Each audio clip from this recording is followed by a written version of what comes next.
On that note, good evening, everyone, and welcome to our Committee of the Whole for December the 9th. I just want to start by acknowledging that we're gathered here today on the traditional territories of the Coast and Strait Salish people, specifically the Lekwungen-speaking people known today as the Esquimalt and the Songhees First Nations, and their traditional connections to these lands continues to this day. Also point out that this meeting is live streamed and will be archived on our website for future viewing. We start off the Committee of the Whole agenda with a presentation, and we have had this, I guess we approved this sometime in April, but I'll hand it over to Ms. Jensen to introduce the item, and we have a special guest presenter today as well. Welcome, Ms. Jensen. Thank you. So yes, to take you back in time a little bit, back to April of this year, the provincial government introduced legislation requiring every local government in the province to prepare a housing needs report. For a municipality, the first of these needs to be completed within 3 years, and then with subsequent reports completed every 5 years. So the housing needs report itself is essentially a reporting process. It pulls together approximately 50 distinct types of data, such as population, number of households, and household income, to subsequently inform the projected population and projected households. That report also ultimately helps communities identify both existing and potential gaps specific to their housing supply. It is not intended as a policy document, and it does not include a set of items on which to take action. It does provide comprehensive data that can ultimately be used through other housing initiatives. For example, Council has on their strategic plan the housing framework, which incorporates a series of processes to look at housing in Oak Bay, such as the secondary suites. Each of these processes contributes to the overall housing framework, and the housing needs report essentially acts as a tool. It provides data to help with the decision making when considering housing options. And any future direction that Council wants to take to address housing options for Oak Bay would happen through those other processes. So to provide a bit of background, work on the housing needs report began in early summer. Once Council gave direction to initiate the process, one of the first steps was to hire a consultant to complete the data analysis and facilitate a series of focus groups. Urban Matters was the consultant hired to complete the project, for which we have a representative here tonight. At that, I would like to turn this over to Marina, who can introduce the company to you and provide an overview of the process and the findings. Thanks, Deborah. Good evening, Mayor Murdoch and Council. I'm very happy to be here today. My name is Marina Josipovic. I'm a housing and planning consultant for Urban Matters. My colleague Matt Thompson was scheduled. Just for some reason we're having a harder time hearing you. Can you maybe the microphones are on dim as well? We'll just. Is that better? I think that's better. Yeah. Okay, I'll speak louder as well. My colleague Matt Thompson was scheduled to be here with me. He's the project lead for this report, but he got sick and was unable to attend. A little bit about us: Urban Matters is a community contribution company, and our job is to help communities tackle complex social and planning questions. Matt Thompson has over 10 years of experience in the housing sector, completing housing needs assessments, strategies, and other policy documents for communities across Western Canada. I bring over 4 years of experience in land use planning and housing. Together, in the past 2 years, we've completed a number of similar reports in BC.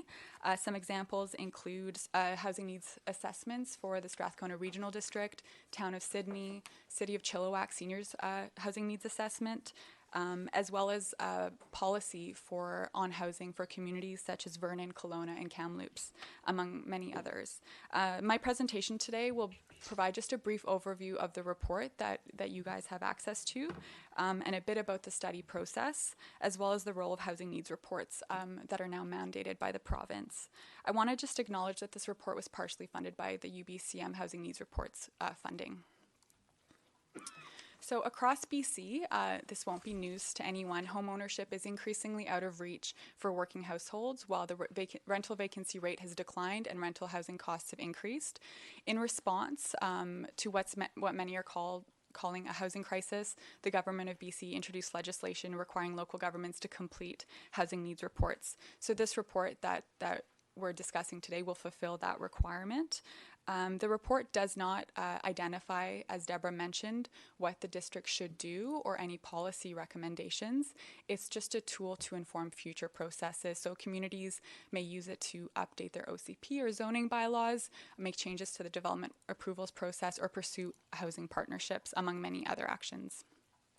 Very briefly, over the summer, we collected statistical data from, as Deborah mentioned, 50 different sources. So some of the key ones are from Statistics Canada, the Canada Mortgage and Housing Corporation, BC Housing, district building data, and many others. In October, we held 3 key stakeholder workshops. And a number of folks were invited from neighboring municipalities and First Nations, nonprofit housing and service providers, and educational organizations such as the University of Victoria, Camosun College, and the local school districts. Following the completion of the data collection and key stakeholder workshops, we analyzed all of the findings and presented findings in the final report that was submitted to you. And the findings I'm reporting on today are based on the combination of the statistical data and the stakeholder engagement. The report outlines 7 themes that were found through the data and engagement, but today I'm going to just report on 3 key takeaways, just the 3 key things that really stood out in time being limited. The first is the report found that housing is increasingly unaffordable and that Oak Bay's housing stock is limited. Second, that 3 key demographics are facing the most severe housing challenges: seniors, younger working households, and students. And finally, that there's an opportunity to plan for change and support the housing needs of residents. So ending on a bit of a positive note on the future, because housing needs reports can be very much focused on gaps. So first on housing affordability. So this is confirming what is already well known. The cost of owning and renting in Oak Bay has risen dramatically in recent years. So between 2010 and 2018, as these stats show, single-family homes, the average sale price increased by 48%, the average sale price of a condo increased by 60%, and the average monthly rental increased by 36%, all while median household incomes have only increased by 12% over this same period. Notably, the median household income in Oak Bay is already much higher than the region overall, but has not kept up with rising housing costs. And Oak Bay's average sale price has historically been higher than the region, so that's not surprising, but the annual growth rate is accelerating in Oak Bay, so that disparity is growing faster over time. One of the key things that we do to understand the gap between income and housing affordability is a gap analysis between median household incomes across different housing types for both owners and renters, compared to average sales prices, and on the next slide, rental costs as well. So what this table shows very briefly is median household income estimated for owners across different family types and what would be considered affordable monthly shelter costs for them. Affordable is defined as no more than 30% of household income on shelter costs, gross household income. And shelter costs includes mortgage payments, condo fees if applicable, utilities, and other service fees. So the red cells show where there's a gap, and here a very significant gap, and the green shows where there's no gap. So what this table can show is that based on median household income, no family type making that median household income would be able to afford a single family home in Oak Bay, which is probably a well-known fact, but the gap is quite significant, in some cases several times median household income. This table also shows that couples without and with children would be able to afford an apartment, but that would also depend on whether the apartment was an appropriate size for their family, and generally larger apartments tend to be limited, so that's still a gap even though it may be affordable. When it comes to the rental market affordability gap analysis, this compares median renter household income, so you'll notice that the figures are different, and what is available in the primary rental market for which CMHC provides data. Just a note that data on secondary rental market prices are not available or collected for Oak Bay. What this gap shows is for lone parent families and persons not in economic families, meaning individuals living generally alone, there's a significant gap between median household renter income and what's available on the market. You can see that couples with children don't seem to have a gap in their affordability, but all of the unit sizes for which data is available are smaller, so it's unlikely, it's likely that couples with children would also face gaps when looking for larger rental units. One of the other key data sources that we look at is Statistics Canada housing indicators. So Statistics Canada collects housing information on 3 key indicators: suitability, which is defined as whether the home is the appropriate size for the household, so enough bedrooms for the number of household members; adequacy, so whether the home requires major repairs or not; and affordability, so something is affordable when a household spends no more than 30% of their income on shelter costs. And so what this graph shows in brief is that affordability is generally the biggest issue in Oak Bay, as it is in many communities in the province. Renters in particular, this shows that 45% of renters are facing housing unaffordability, followed by 11% of owners. Statistics Canada also collects information on core housing need. So core housing need indicates that a household does not meet one of these housing indicators and would not be able to afford the median rent in the private market. So even though they're having housing issues, they wouldn't be able to afford to move in that community, essentially. And so renters, there's 455 households in 2016 that were identified as being in core housing need, and 220 owners. One of the other things that we found was that there is limited housing stock in Oak Bay, and by that I mean between 2015 and 2018, only 9 new homes were finished and added to Oak Bay's housing stock. So that does not include homes that were demolished and replaced. The primary rental stock has not changed since the 1990s. It's been relatively stable. That in itself is very common across communities in Canada, but many communities have started to take action to do what they can to reverse that trend, because it's negatively impacted housing stock. Curiously, between 2006 and 2016, the number of renter households declined from 2,090 to 1,830 in Oak Bay, so a decline of about 12%. And so this is interesting because the primary rental stock didn't increase. So we speculate that the number of units in the secondary market might have decreased, or that housing costs are pricing out renters in the community. And just to clarify, the secondary rental market includes things like secondary suites, which are not regulated in Oak Bay, but also rented homes and condominiums. The second takeaway that I want to speak to is the key demographics for which housing needs were identified, and the first is seniors. So while the population in Oak Bay has not changed or has slightly decreased over the census periods that we're looking at, 2006 to 2016, the number of residents 65 and over grew by 880, while the residents under age 65 declined by 1,050 over this period. So as the seniors population grows, seniors housing needs will become increasingly important, and many seniors, and what we heard from seniors housing organizations, often need help aging in place. And aging in place means not only in their home, but also staying in their community when they need to downsize or have access to supportive housing. So as the community ages without opportunities to downsize, long-term residents may need to move outside of the community to access the unit sizes or the amenities that they need. The second key demographic that I want to speak to is what's being referred to in many communities as the missing middle of housing.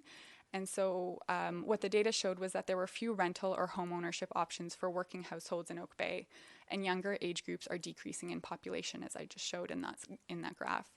The housing stock does not appear to be diverse or affordable enough to attract younger demographics, especially when you look at the gap between median household income and the housing stock that's available. So the missing middle refers to both rental and home ownership options. So this little graphic just shows the housing continuum in a community, everything from emergency shelters to subsidized housing to market ownership and market rental. And so missing middle is generally rental at different levels of affordability and attainable home ownership for those households that may have good jobs but are simply priced out of the market. The third key demographic are students. So post-secondary institutions are a big part of Oak Bay and the region. Both the post-secondary institutions and the school districts attract students and their families, faculty and staff to live, work, and shop in Oak Bay. And we heard a lot from the stakeholders about the implications of a lack of housing affordability and availability on their staff, faculty, and student populations. So one of the things that we heard was a difficulty attracting and retaining staff, that students are having a hard time finding housing, particularly students from out of town, and that schools are feeling that students are at risk of living in unsafe conditions due to the lack of housing options and precarity of tenure. Moving into the third takeaway is there's an opportunity to plan for change. So I do want to call attention to a few statistics. Between 2006 and 2016, Oak Bay's population declined by 1%, while the region grew by 11%. Despite little population change, the demographics are changing. So older age groups are growing while the younger age groups are declining in population. And Oak Bay has a higher median age than the Capital Regional District, 52.4 average age, median age versus 44.8. One of the other trends that we've noticed in many communities with aging populations is the household size gets smaller, but the housing stock is bigger. So 70% of households in Oak Bay are only 1 or 2 people, while 63% of dwellings are single-family homes. And between 2006 and 2016, households making less than $125,000 decreased by 12%, while households making more than that increased by 22%. So these are some trends that were identified in the 2014 OCP, the demographic trends of aging and getting wealthier. And so those are important trends to consider in the planning context. So the community is changing, but there's an opportunity to plan for how change occurs. And housing is a pretty key part of it. So the actual growth and future community demographics will be based on the availability and affordability of housing. So for the housing needs reports require population projections to be prepared. And we prepared 2 sets. We prepared one set that was based on the regional growth strategy projections for Oak Bay specifically, which project a declining population based on the aging demographic trend. Recognizing that those didn't necessarily get at underlying regional growth pressures, we also completed a second set based on a growth scenario of what would happen if Oak Bay's population was subject to the growth in different demographics in the region. And so these are the projections that we used to estimate potential future housing need. And so these are summarized here in this table. So based on the growth scenario, the currently needed represents housing needed after the 2016 census to now, which is estimated at 349 units. And over the next 5 years, 647 units are estimated. And I just want to emphasize all projections are hypotheses about the future. These are one scenario to illuminate some potentially underlying housing needs in the community. But the ultimate growth of the population is dependent on many external factors. Moving forward, I just want to conclude with a note that determining how these housing needs will be met in each community that is completing a housing needs report is up to each community and their local government. This report illuminates the needs, but does not make recommendations on how those needs will be addressed or by whom. And housing is not just the role of the local government. There are many, many stakeholders involved in addressing community housing needs, including senior government, developers, nonprofits, and local government. The housing needs report's findings support the OCP's direction of encouraging and supporting the development of diverse and inclusive housing options, as it says, to accommodate residents of all ages, incomes, and family situations. And this report is intended as a tool to inform future decision-making on housing. As I mentioned before, for example, future OCP updates, the development of policies on housing, and informing the development approvals process. So with that, I'll end, and thank you. Thank you, Ms. Jozubowicz. We have our process and committee of the whole here is we'll take questions from council or committee to the presenter or to staff, and then after that we'll invite some public input, and we'll come back to this table and we'll have some discussion and a motion of some sort. So I'll go to Councillor Patterson first and Councillor Green. Thank you, Mayor, and through you, and thank you, Ms. Jensen and Ms. Jozubowicz. I hope I said that properly. Thank you for the reports, both of you, and Just a comment I have to make on the report from the manager of planning. Recently, council decided to approve of the use of the corporate plan that was presented by staff, and I would find it very helpful, and I think maybe members of the community would find it helpful if things like the housing needs report were related back to the corporate plan, this being one of council's strategic priorities. And I am still hopeful that we'll get the list of actions under what was council's goal, which was to ensure, and pardon me, access to diverse housing options with the built environment by reviewing and planning for community needs while reflecting Oak Bay's unique character.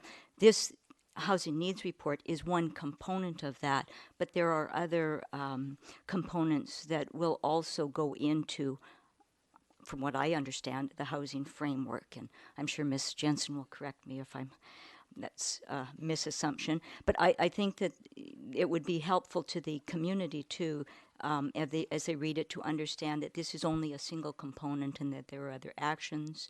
And then perhaps also include any, not only the relevant legislation, which you have outlined clearly in your report, but perhaps anything pending like accessibility legislation, which is coming up very quickly. So if I may continue. On page 1 of the Housing Needs Report, it states, almost a bit of a disclaimer in my mind, but projections illustrate possible scenarios and should be used with caution. Projections should be augmented by an informed understanding of the content within communities in the region. I'm wondering if we could elaborate on specific caution that council needs to understand in interpreting the housing needs report, and on some of the recommendations about how we might augment it to get to further broaden the scope of information that we're getting. I'll go to Is it Mr. Josipovich? Is that how it's pronounced? Okay, thank you. I'll give that question to you. So a few things. In general, we always add a cautionary disclaimer around projections because, as I mentioned, they are influenced by so many external factors. So that caution is just to recognize that we're presenting, well, we present two, but ultimately one in terms of the household projections, potential way forward, but that there are so many other factors that might influence it. So in terms of augmenting, it's really just a caution that as the years go by, or as if council decides to take a different direction on community growth, that those projections may need to be updated to reflect that. Just to give you an example, we worked with a community recently that their demographic projections showed a decline, but they had recently approved a significant number of new housing units, so those projections had to be updated to reflect that. Yeah. If I might continue? Go ahead. An underlying theme to many of the report statements was the unaffordability, lack of affordability of Oak Bay. In 2017, the CRD initiated a comprehensive report on the housing continuum from renters to entry-level ownership. The conclusion of that report was, based on comparative data for the region, that land values, market dynamics, and income demographics within the region would confine entry-level ownership development to a very small number of municipalities, Esquimalt, Saanich, Colwood, and Langford. I'm wondering if that has been considered in any way in the data for the housing needs report. That is something that we are considering in all the housing needs assessments we're doing in the region. One of the things that, since that's been published, is that there have been some changes at the provincial level in terms of funding opportunities. So just this year, BC Housing introduced a affordable home ownership program it's based on kind of an equity share where the province will have a piece of a mortgage to kind of make housing more affordable to entry-level homeowners. and there is a program at the federal level for something like that as well. So in the last couple years, the landscape of opportunity has changed, both for home ownership and for rental and subsidized housing. So we've identified attainable housing as a need. So the ability to deliver that is really based on opportunities like that, based on senior level government funding, and then also the development that is proposed in Oak Bay. Go ahead, Councillor. Thank you for that information. Just to follow up on that, are you aware of any communities that would be considered high-value land real estate where provincial or federal assistance would be given to subsidize housing needs, as opposed to basically being able to create more growth in communities where the land value was lower? Because the programs are so new, I wouldn't be able to give you any examples. But I do think, when I think of the Metro Vancouver region, I'm not sure what will happen in those communities, but there is a lot of pressure for more attainable home ownership options. So I'm very curious to see if the local governments will kind of take the province up on that. Okay. Another point that I noted in the report is lack of availability and affordability, putting the student population at risk. Could you clarify if that in the form that it is in the report, is that specific to Oak Bay, or is that a broader regional problem? We heard that in relation to communities around the university and the college. So Oak Bay was included in that. So Oak Bay, there are a number of student renters. We don't have data on the number of students who rent in Oak Bay, but it was something that was seen as a trend in all of the communities where students are living. And the report then states that it identifies a need to adapt bylaws to reflect the unique nature of student community. Again, could you perhaps elaborate? What would a bylaw specific to the student population look like, as opposed to a bylaw for housing for non-student population?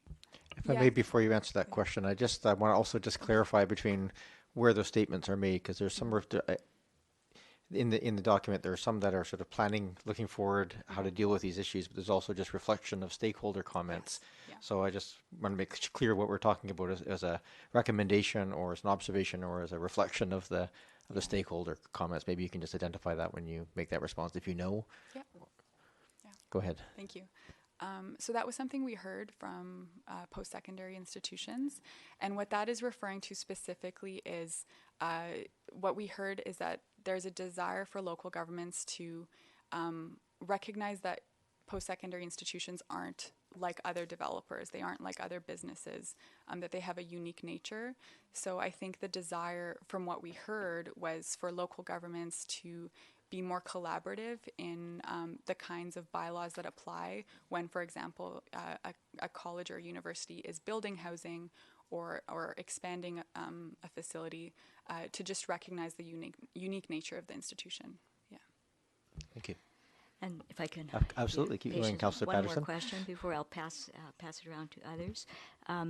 Just wondering, again, because it comes back to this talking about risk for students and particularly the rental population. I noticed there were a number of groups listed in the focus groups, but if there will be any consideration, and perhaps Ms. Jensen could answer this, about getting focus group input from the BC Landlords Association and BC Landlords Forum, and also from the BC Real Estate Board or the Chamber of Commerce, just about density and the relationship between density and commercial and retail occupancy or vacancy rates in the region. Ms. Jensen? Sorry, so just to clarify, you're asking whether we would be looking for additional input from those two groups? So with the 3 focus groups that we put on, it was really intended to orient towards the housing providers or people who are immediately involved in helping others find housing within the region and the impacts that they were having on that. As far as additional organizations such as the ones that you're mentioning, I think it would probably be more appropriate that when we're looking to go out and educate the community or provide input on what you're seeing in this housing needs report, that we can certainly invite them as well, and we can certainly garner any feedback from them at that point. Thank you, Mayor. I'll pass the questions over to somebody else. Thanks, Councillor Patterson. Councillor Green, you had some questions? Thank you. I just have one actually at this point, but I hope others will have other questions. Thank you very much for the report. I really appreciate it, and it's very comprehensive. I just wondered if you had done any gender analyses on these issues, because there is, I know from my own experience, there is a gender issue around housing, around household income, around affordability, obviously. So I just wondered if any of that was part of the work that you're doing. Thank you. That's a great question. We didn't take a gender analysis lens in particular, and this is reflected in the report. But perhaps something that we can call attention to is that lone parent households are generally predominantly women-led households. And so when you look at those that housing gap across the board, lone parent families face the most significant affordability gap. And that's reflected both on the fact that it's, single income household and that many women tend to earn lower incomes. Thank you. Thank you, Councillor Green. Councillor Zulka, you had questions? Thank you very much, Chair. And apologize if I seem to be a bit slower than normal. I had some dental surgery last week, so I'm still recovering from that. Through you, I want to say thank you very much to the staff and the consultant. It's an excellent information. And first impressions is that it's a very good first draft. I definitely look forward to more work being done on the document. I have 2 questions for the consultant and then one for staff. The first question has to do with the derivation of, I guess it's referred to as the optimal growth strategy sort of assumption that's made in the report in terms of the numbers that are that many of the opportunities to plan for change, which is, I guess, the euphemism for the recommendations, but they're not recommendations, they're opportunities to plan, are based upon. I wanted to ask about the basis of that, since our OCP makes reference to an urban futures document that was developed in 2014. In addition, the CRD growth strategy document that we just aligned our OCP with also makes reference to the same urban futures document that it looks like the CRD put together in 2014.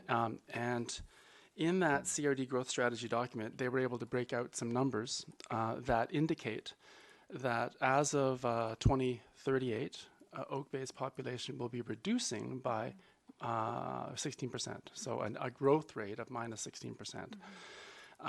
So the question I have for you is, how do you jibe the various population projection methodologies and estimates that they take in that report versus the estimations and projections that you take in your report, please? No, that's a great question, and something that we acknowledge in the projection section. In the overall projections, we note the population decline scenario, and one of the things that I guess we were curious in exploring for Oak Bay was if demographics were to change, what that might look like. So like I said earlier, growth projections are a hypothetical situation. It was, I guess, to be frank, there's when housing is not, the housing stock isn't growing, the population won't grow. So there's a bit of a catch-22 in communities. So as I mentioned, growth projections sometimes change when housing development changes. We wanted to just explore if that trend of aging population, declining population were to change, what housing need might look like. And they were based on regional growth pressures and recognizing that Oak Bay was also subject to regional growth pressures. So as I mentioned, it is a hypothetical scenario. And that's the one we chose, just to illuminate some different needs If I may continue. Thank you. You may. I just would like to just add into that because I was at the table at the CRD when that regional discussion happened, and it was interesting because they went through one statistical analysis model and nobody liked it, so they went back and did a different one. The first one had us growing significantly, and the second one showed us shrinking. So at some of these, I think particularly at the extreme edges where we have like such an elderly population here, by comparison, I think it tends to sway some of those models a little bit more extremely when you shift them. So appreciate the candor that these are just estimates based on a percentage. So thank you. Go ahead, Councillor Zalka. Thank you, and I also appreciate the statistics described as lies, and damn lies, or something like that. But you had to base some of the suggestions and some of the opportunities to plan on something. So I understand and I appreciate where you're coming from. I do note those other numbers that show us growing at a minus 16%. Also show the number of houses, the number of buildings, the number of houses increasing by 400. So as the numbers of structures go up, the number of population going down, I guess reflecting another demographic aspect where the concept of family is becoming smaller and smaller and smaller. And I think one of the suggestions with respect to demographics is that there would be many referred to as widows, single family homes, most likely widows, living in many of these houses until that boom, bust, and echo demographic piece gets dealt with. So right now, this is a challenging time for. It sounds like from the numbers you put forward, not only for us but for all the cities, frankly, across the world. So that was. Thank you for the input on the first question. The second question is with respect to some of your opportunities to plan for change that you put forward. There was a general reference to pre-zoning. Was rental zoning considered as part of this? I'd like to ask, or what did you mean by pre-zoning? Are you able to expound upon it a little bit? And do you have much experience in particular with the rental zoning aspect, please? Ms. Josipovich? Yes, thank you. Any suggestions for opportunities for change were based on the stakeholder, what stakeholders said. So I should just clarify that. Some suggestions made by them. We had a real intention of not presenting recommendations. Rental zoning didn't come up in the stakeholder workshops, but that is definitely something communities are talking about, though there have only been, I know one off the top of my head. I don't know if any others have gotten it through council and implemented. But there is some risk aversion around rental zoning. So I think that there's a big opportunity there, but I have not yet seen it fully implemented. So, yeah. Thank you. Councillor Zalka. Oh, thank you very much, Chair. And again, apologies if I'm going a bit too slow here. Question would be for staff. In the staff report, if I may ask a question about that in the midst of all this. Oh, let me log it back in. Sorry. I wanted to ask in particular in the timeline, in the report, the excellent report from Ms. Jensen. It talks about there being an open house to be held in early 2020.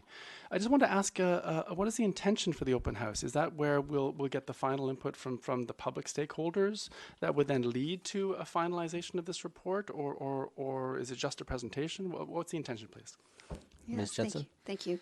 Yes, the intent is to convey information that is contained within the report. So, ultimately, the housing needs report is really about the collection of the data. Through this process, the provincial government has legislated what we need to correct.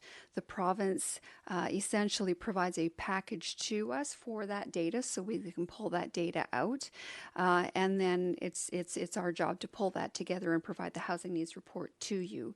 So essentially, with the open house, we certainly want to be able to convey those findings to the municipality and to the residents of the municipality to give them the information as well. So really, the intent in January is to provide that to them, and certainly to take any of the comments that they might have. Perhaps there's some way that we can modify, but essentially the report as you have it is what we're looking for the recommendation. Thank you. A supplemental. I'm sorry, did I hear you say collect or correct? The province has asked us to correct or to collect? Collect. Oh, thank you. So, because if it was collect, then that would mean that this would be a tool that would inform So it's just confirming then this is a tool only to inform some later things and possibly add to what we already have in our OCP. Ms. Jensen. Sorry, I'm just going to clarify. So the housing needs report in itself is a document that's providing information to the municipality, to the residents. It's not necessarily changing any policy within the official community plan. I'm not sure if that's what you were asking. Yeah. Thank you. Councillor Braithwaite. And then Thank you, and through you, Chair. Just a couple of questions. One is on some of your numbers. So I'm looking at page 7, and it's figure 4 and 5. And I know that there was a mistake in the original report we had. So on figure 4, it was the incorrect table, and so it's been changed now. But my question is on figure 5.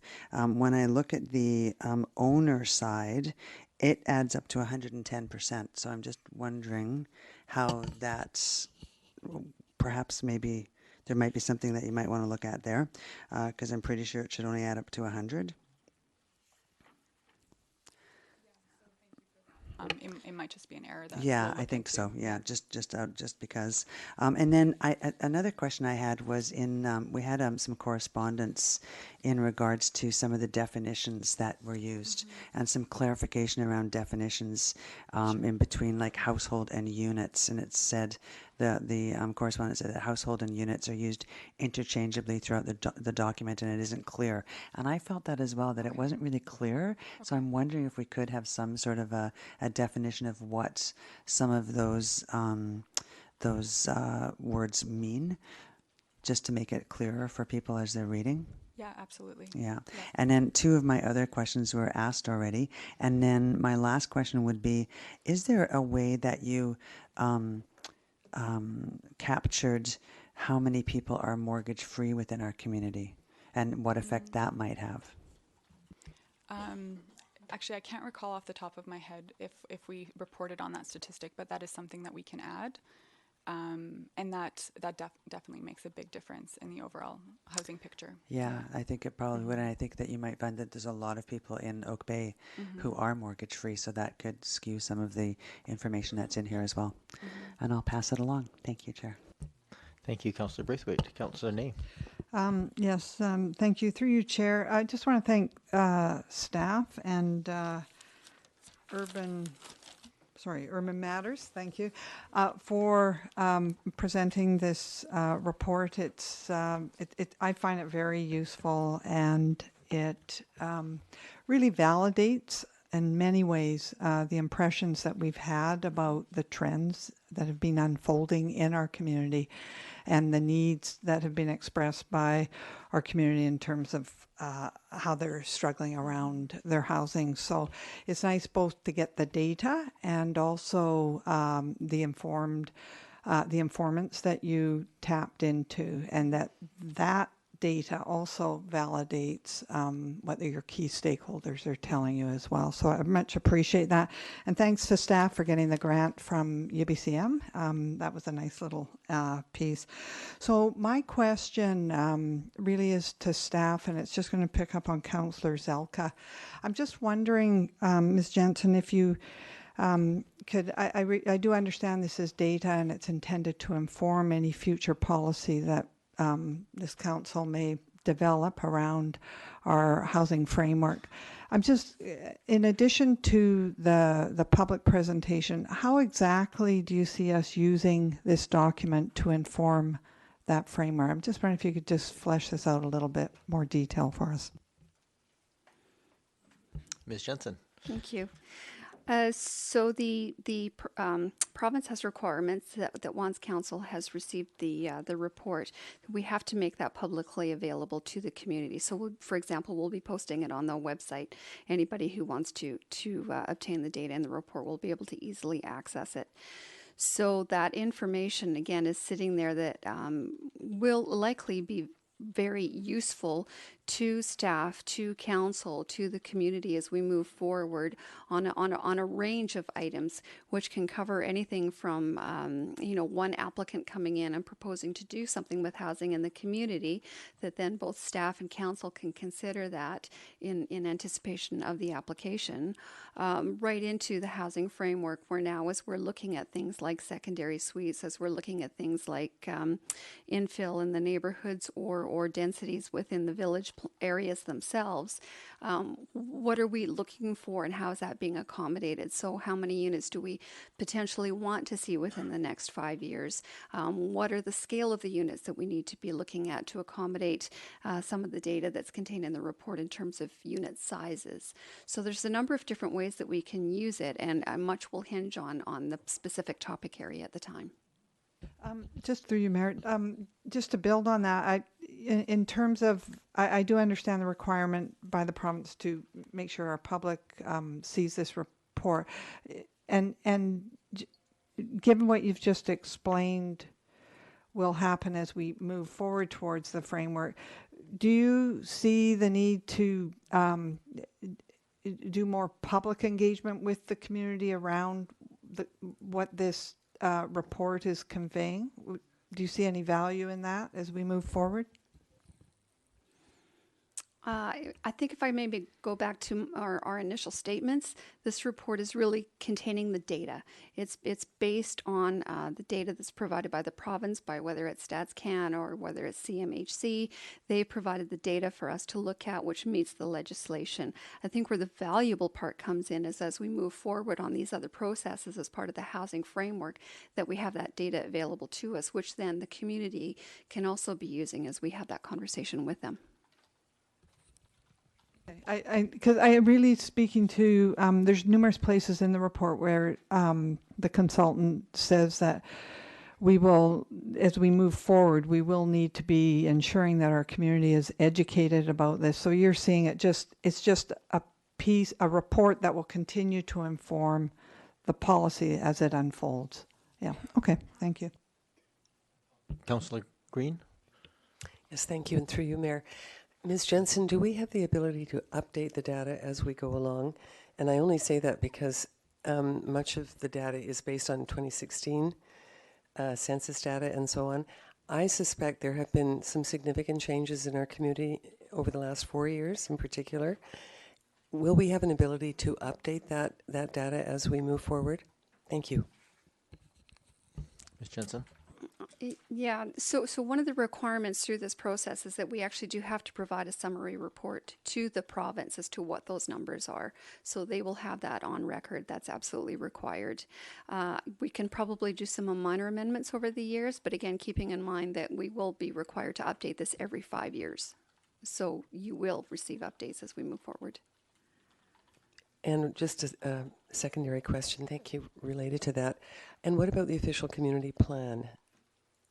As we update this information, will there be an attempt to update our official community plan? It is now 5 years old.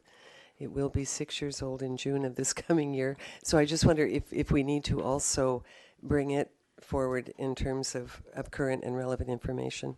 Thank you. Ms. Jensen? Thank you. Really two very different processes. This report does not trigger anything with a community plan.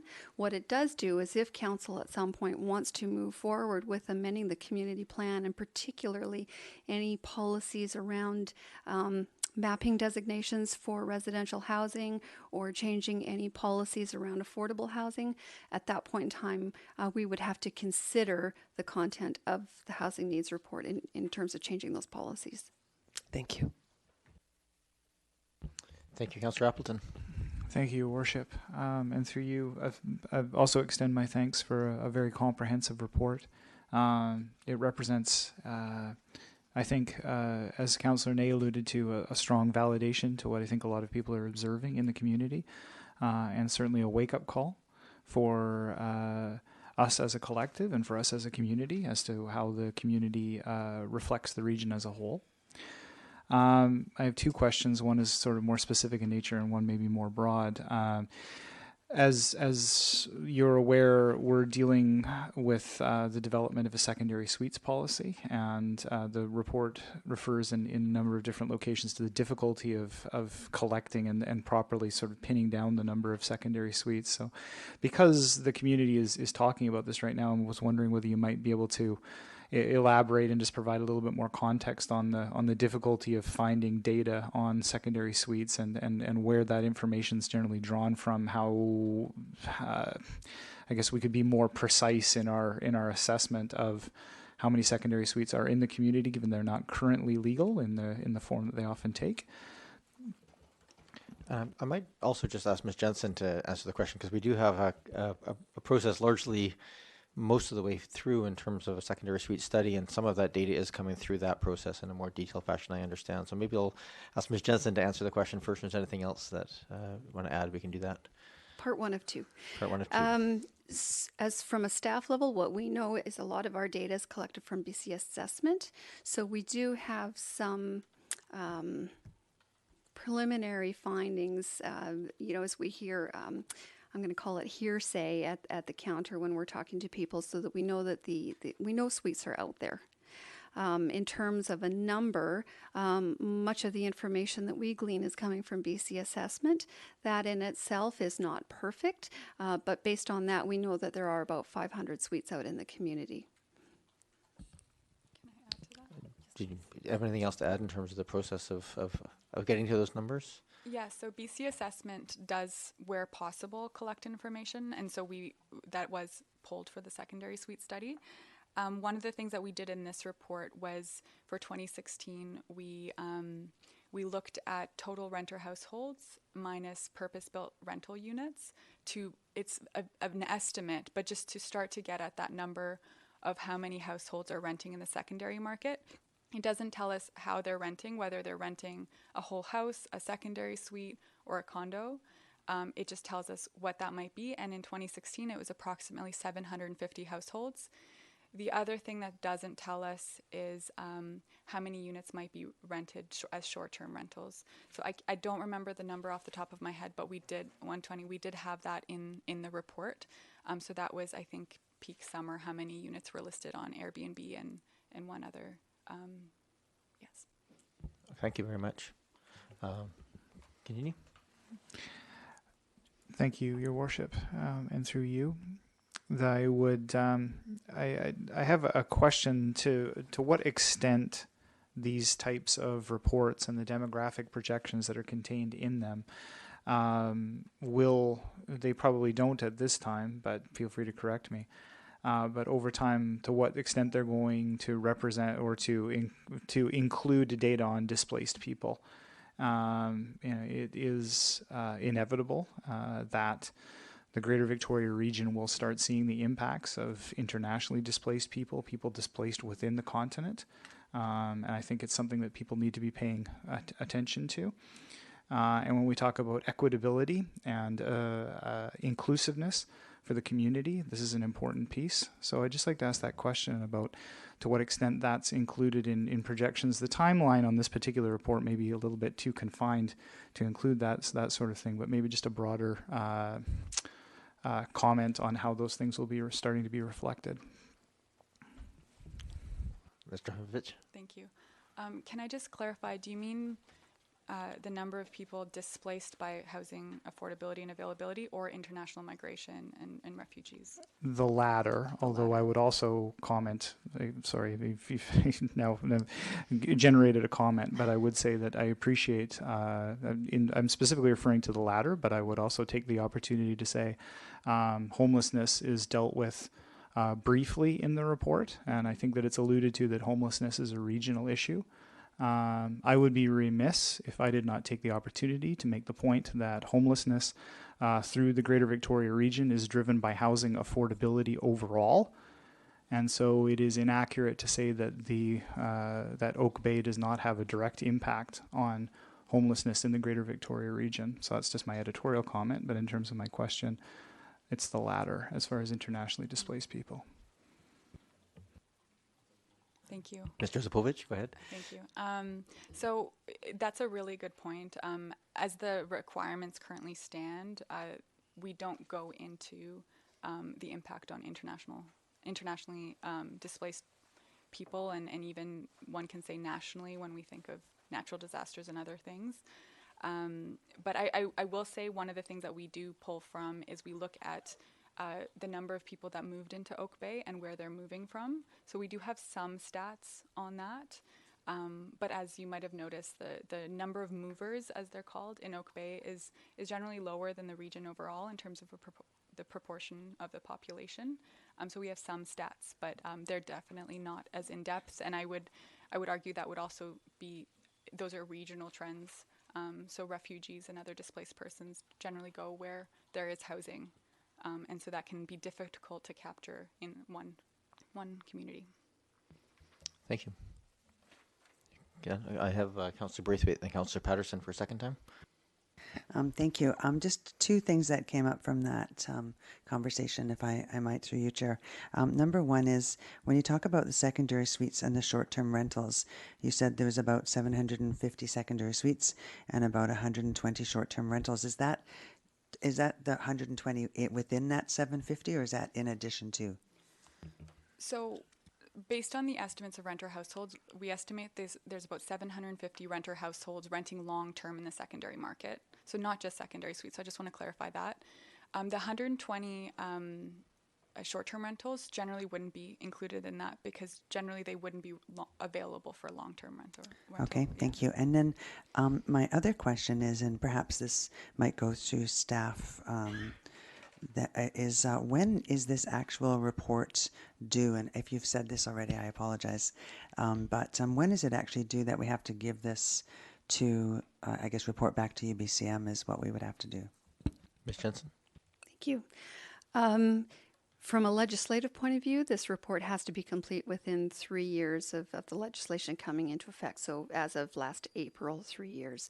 With respect to the UBCM funding, we have to have a complete report done within 12 months. So that would be by August 19th, 2020. Okay, because the only reason I ask is that if we did have to have some adjustments for the accuracy of the data, we would be able to bring it back to a future committee of the whole meeting. Is that correct? That's correct. Thank you. Thank you. Thank you. Councillor Patterson? Thank you, Mayor. And again, this is a follow-up on some of the earlier comments by Councillor Appleton and the responses by Ms.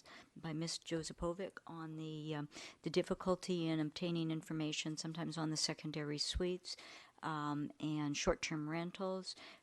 Is it possible now to understand for the housing inventory in Oak Bay, the tenure by or non-resident ownership, because that is something that also came up in the community's discussions quite frequently about, particularly with secondary suites that were in buildings occupied with non-resident ownership as opposed to resident ownership. So I'm wondering now with the speculation tax and some of the controls that have been put on, if there is better data available now to understand that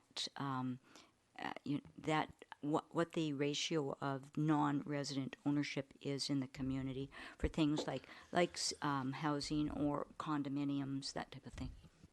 Ms. Josipovic, do you have any of that data? Or is it relevant to this report? We don't have it readily available. I know that it's a concern in the community. I've heard it come up before. One of the things that I've seen in communities that have tried to do that kind of analysis is that it can be difficult to really understand the owner for a number of different reasons. It might not be registered under a person. It could be registered under a company. So there are many reasons why the data is difficult, but it's not readily available for the purpose of the housing needs reports, though I will look into what data is available. Thank you very much. Councillor Zelkin had the question. I just also want to wrap up our questions reasonably soon. It's almost 7 o'clock. I want to have time for the members of the public to tang, and then we have to get some direction. So I'll try and keep us on task. Councillor Zelka? Thank you so much. Much appreciated. At a committee of the whole, we can have a little bit of time to delve a bit deeper and not restrict everyone to 3 minutes or something like that. I wanted to ask in particular, the number 120 for Airbnbs came up in the report, and I understand from the, with respect to speculation and vacancy tax, as one of the initiatives that brought forward at the provincial level, that somewhere in the range of about 100 Oak Bay households paid the speculation tax last year in the last numbers available. Very rough numbers. I wanted to ask, with respect to what you heard, again, wanting to pull as much out of you as possible, because it's wonderful to have this expertise sitting here, in addition to our staff. What other opportunities to plan for change did you hear, or can you suggest around what to do with the Airbnbs and the houses that are sitting empty, most likely mortgage-free, but sitting empty in Oak Bay going forward? I'm just going to intercept here because I think we're starting to ask for policy advice, which is not the nature of this report. So I apologize. I was trying to ask what she may have heard with respect to the information from the report. I also added, if there's anything else she's willing to add, but in particular with respect to the report. Airbnb is mentioned, speculation and vacancy tax is not, and I was kind of surprised by that. Well, yeah, thank you for that question. Go ahead. Sorry, thank you. Thank you for that question. I've made a note of it, and we can include that statistic absolutely. In terms of the stakeholder focus groups, it really didn't come up. So we're kind of limited to what people talk about. Short-term rentals, I don't believe came up as a big issue either, though secondary suites in general were talked about, but the speculators tax did not. Yeah. Thank you. I have just a very quick question because everything else has been answered for me. Just curious, the stakeholder groups, were those specified by the province, or how did we come to the decision on how many and what type of stakeholder groups were selected? That through the UBCM funding. They did specify in terms of any engagement that we would be doing with some of those key groups that are working within the community. They do offer some subtle suggestions about who they would like to see involved. So it really was looking at educational institutions, looking at housing providers, and so that's how the list developed as you see it in the report. Yeah, thank you very much. I think I found that helpful. I mean, not that that's a prescriptive guide or anything, but just having that input, I think, as commentary only at the end of the report was to provide some framework. And I would just, Councillor Braithwaite pointed out some of the uncertainty of the data, and I was just going to give you an example so you can take that with you. So figure 11, which has housing stock by period of construction, lists 125 units over the last 5 years, which is not new units, that was the total constructions. And it's hard just, looking at graphs like that to understand where that's what's being new and what's new, and it's listed verbally elsewhere that it's 9 units, etc. But those are the sort of things I think that are somewhat confusing when you're going through it at a blush. I wanted to give one example of that terminology. It's clear once you delve into it and think about it, but I think the intention of this body is to make sure when we're going through our policy phases that we're not arguing about what those numbers actually mean, that they're as clear as possible. So with that, I will invite members of the public who wish to come forward. We have a number of pieces of correspondence that we have received as a body here that are written. If anybody wishes to come forward and speak to council at this time, committee, you're more than welcome to do so. And what we probably do is if anybody's coming forward, we can collect any questions, and we can just, if you could, Ms. Josipovich, if you want to just make some notes, if there's any questions, we can just try to answer them as we come to the end. Is there anybody who wishes to come forward? I see one. So the model here at Committee of the Whole, if you just come forward and have a seat, is just if you just state your name, your municipality of residence, and if you could also write down your name so we have the correct spelling for the minutes, that would be appreciated.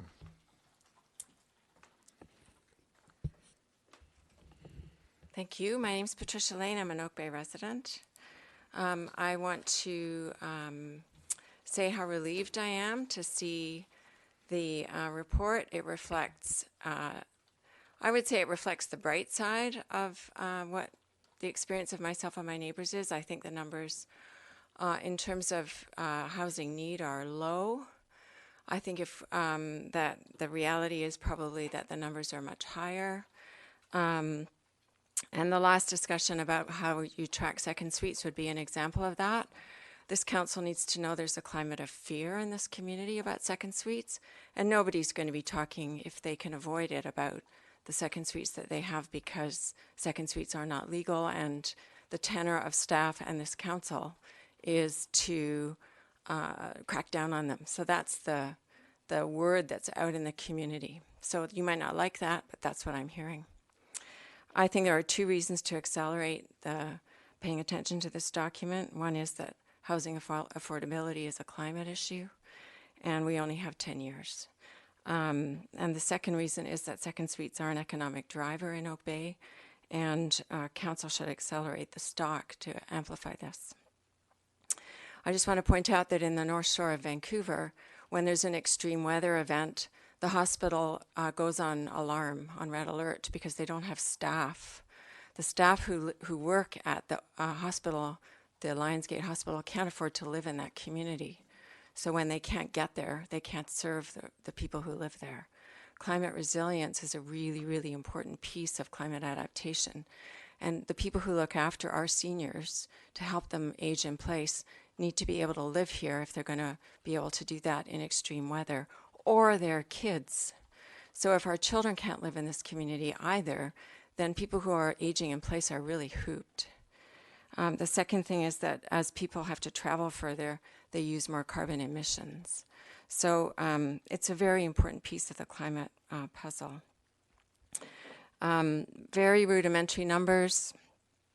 If you think about a second suite bringing in an income of $1,000 a month, that's about $9 million a year directly into the pockets of Oak Bay homeowners.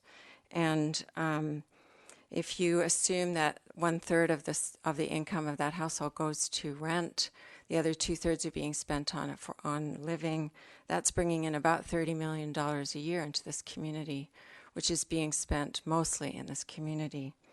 I'm getting older, and like the rest of this population, getting wealthier, but I'm not buying the things I used to buy when I was a young homeowner.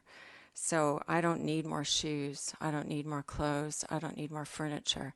If we're going to have economic diversity in this community, we need to have a more diverse economic base. So from both those perspectives, I think council should prioritize acting on the data in this report. You might want to refer it to the planning committee, I think it is, that's dealing with the climate impacts, and make it clear that you think that secondary suites is a climate issue and an economic driver, and we should be prioritizing moving ahead to meet those needs. Thank you.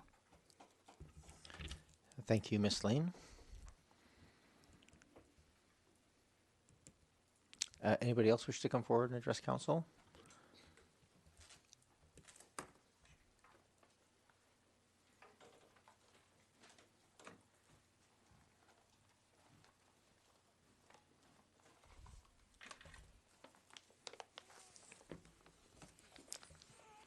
Good evening. My name is Stephen Bowker. I live beside Quimper Playground. Welcome, Mr. Belker. And we have a piece of correspondence from you on the record as well.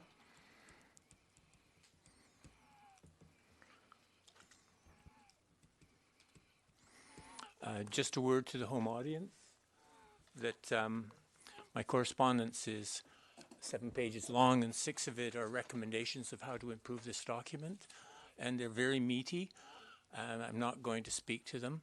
I think the home audience would be well advised to click on the agenda, click on the correspondence entry, and read my submission.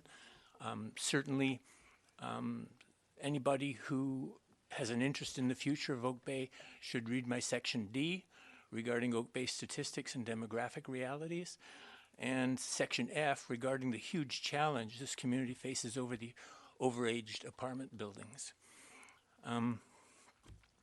Now a bit of clarification. First of all, Ms. Jehovah-Sievert, I apologize for getting your name wrong. In one of her introductory remarks, she said that secondary suites are not regulated in Oak Bay.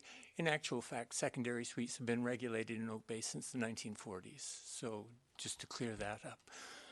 The other thing is, the use of the word receive for this report. There are two definitions of receive, and council has to be very, very clear about the distinction. The usual definition of council receiving report is from Robert's Rules, and it just means I hand over a report so you can get working on it and make suggestions, improve it.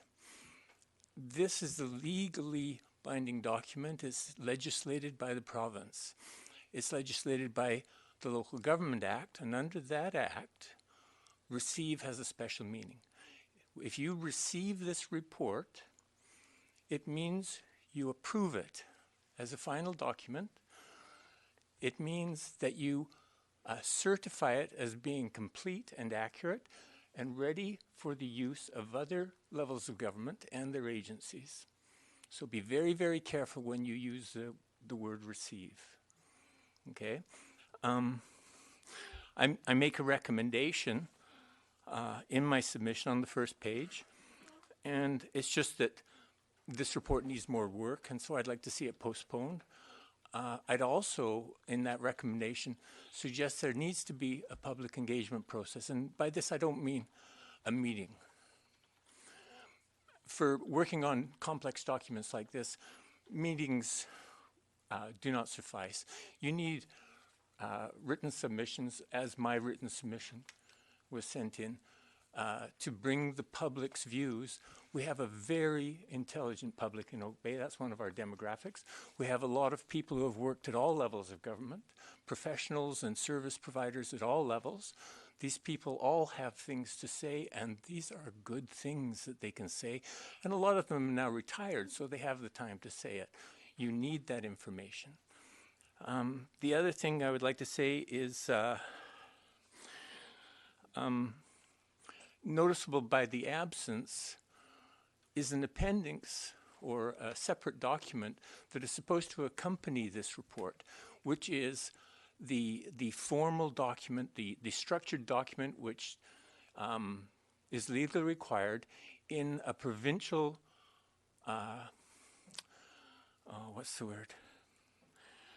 in a provincially regulated layout, so that every municipality is putting in the same information in the same form. That document is supposed to be published at the same time as this report and submitted to the province at the same time as this report. It contains all of the raw data. It contains all of the raw research that went in to this report. It would be hard for anybody to approve this report without first seeing that second part, the data report. I'm a professional writer myself. I made a business of it.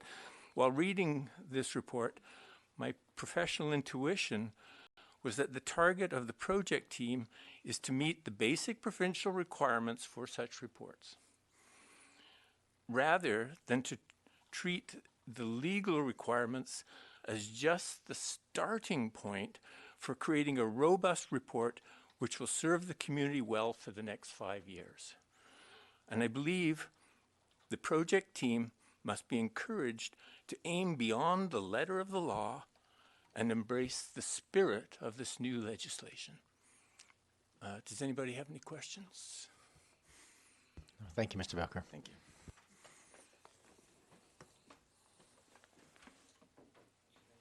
Would anybody else like to come forward and address council? Please do come forward.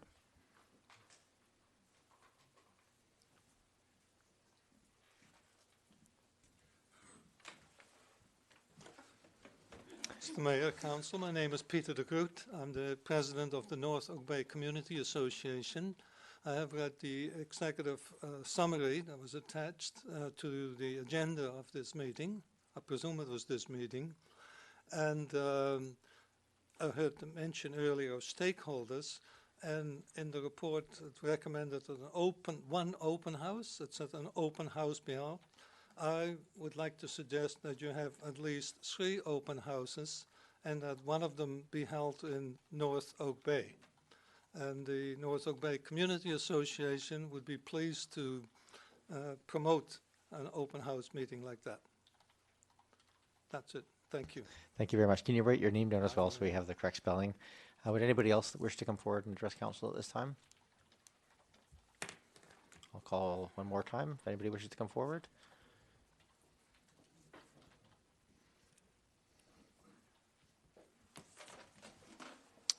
Thank you, Mr. DeGroot.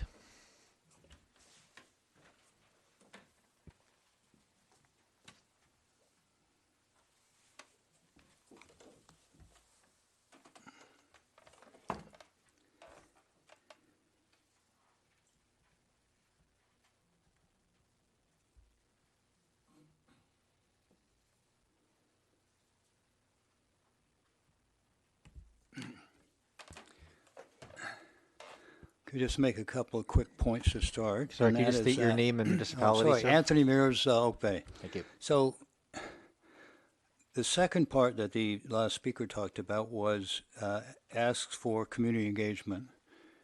And it asks that any community engagement undertaken. So I just want to explain that before I start this my presentation. Okay. As I've only had a few days to review the housing needs report, there has been insufficient time to review it adequately. Basic readings indicate the report provides many inconsistencies, assumptions, opinions, assertions, and misleading conclusions. The legal implications for receiving the report have already been explained by a previous speaker, so I'm not going to repeat those. I will, however, make an important point.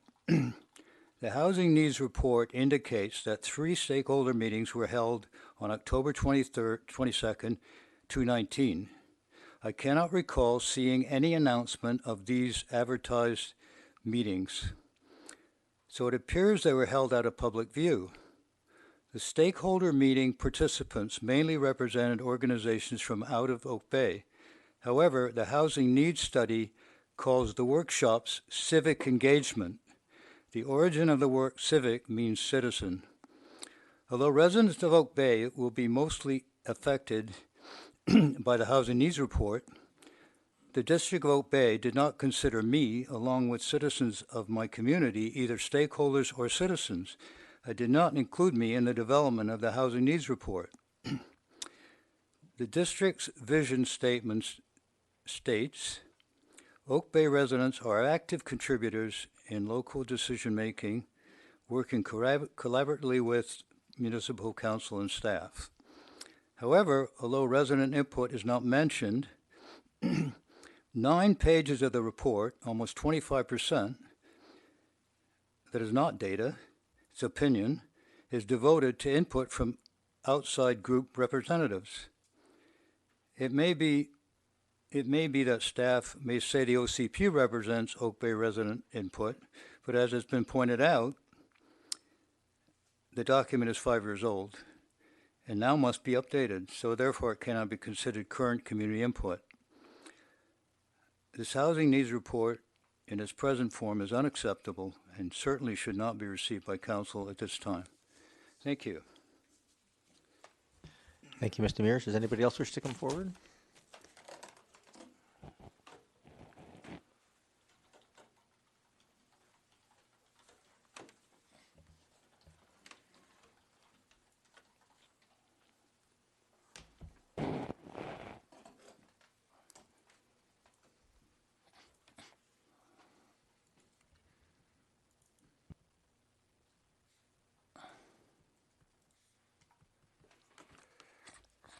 Graham Ross, Oak Bay.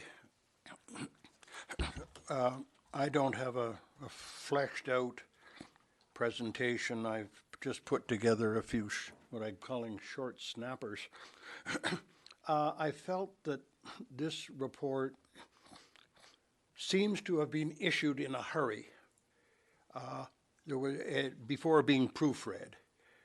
Councillor Braithwaite has raised the point, and one of the things that I zeroed in on was these 2 charts, which on page 7 are the identical charts up and down, the same charts, except that the percentages add up to 100 on the lower chart and 105 on the upper chart. I'll give this to whoever wants it. Mr. Ross, those have already been corrected in the addended agenda, that chart. Oh, okay.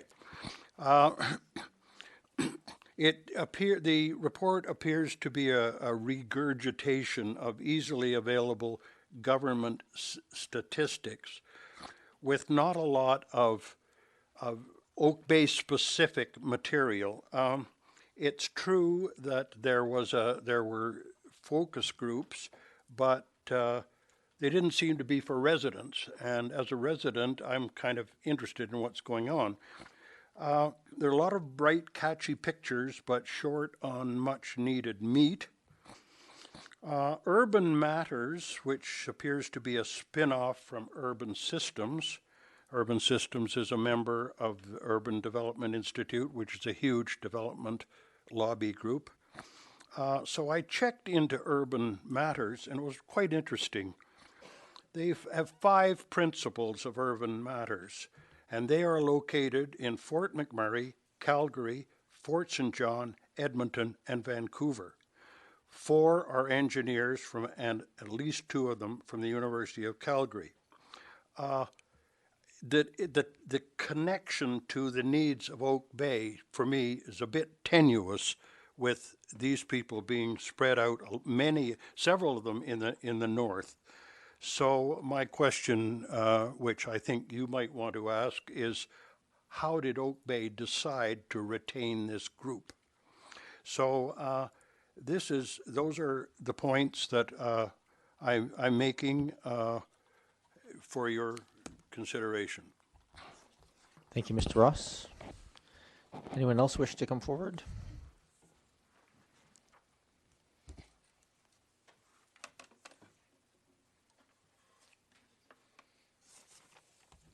Hi, I'm Jan Mears, Oak Bay resident, and former member of the advisory committee to the OCP. So first point I'd like to make is it's 5 years young, not 5 years old. And we still haven't implemented a great deal of the ideas or that were connected to the OCP, including zoning and bylaw changes that would have supported us in moving our housing diversity along. And so for me, it's quite tragic that we're here today. And because what I heard in this report, which I thought was very good, I haven't read it in detail, was a challenge for us as Oak Bay residents. If we continue on the path we're on and do nothing about the mix of housing that we have and continue to simply replace small single-family homes with larger single-family homes, our population will decline, our demographics will be an aging population. We will not be having the kinds of opportunities in this community to have homes for our children. We won't have homes for people working in the service sector, as we've heard, that will support us and help us. We'll have the challenges other wealthy communities have. So I think it's time that we get on with it and do something about the housing mix that we have. Second point I want to make, just based on the conversation that we just had, it's community education that's needed here, not community engagement.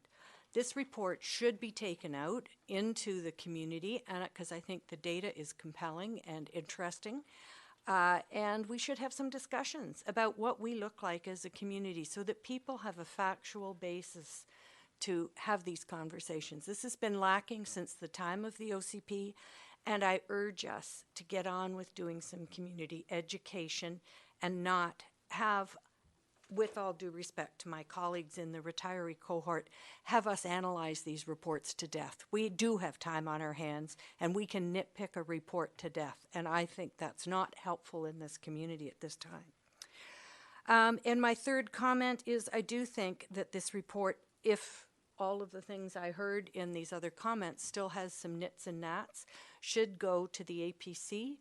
And I thought that Patricia Lane's comment in particular about the new initiative around climate is one that you should be talking about. I'm in favor of building up, not out. We don't need more sprawl in Oak Bay. We need to retain the beauty of our community. So bigger houses isn't going to serve us well, in my view. So I think that the combination, a conversation about housing in light of the new climate initiative is a very important and compelling one to have.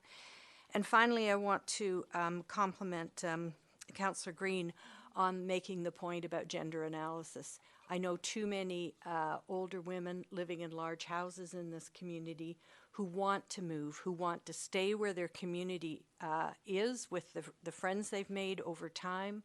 They would love to have their children close to them, and they simply can't do it. So they're looking at having to move to other communities. They can't afford the new condos that are being built. Many cannot, many can, many cannot. And I think we need to apply a gender lens to what it means in our community to have an aging population, in particular so many single women who may be out of the housing market as a result of the way in which pricing is going. So those are my comments for now. Thank you, Ms. Burns. And good work. Is there anyone else who wishes to come and address council at this time? Yeah, I'm going to come forward. Same process. If you could just state your name for the record, municipality of residence, and just write it down so we have it for the record. My name is Ryan Mullins. I'm an Oak Bay resident. And I think the report's very interesting. I think this is my first time at a council meeting. I think it's excellent. I thought the report was very well presented. I read it before the event.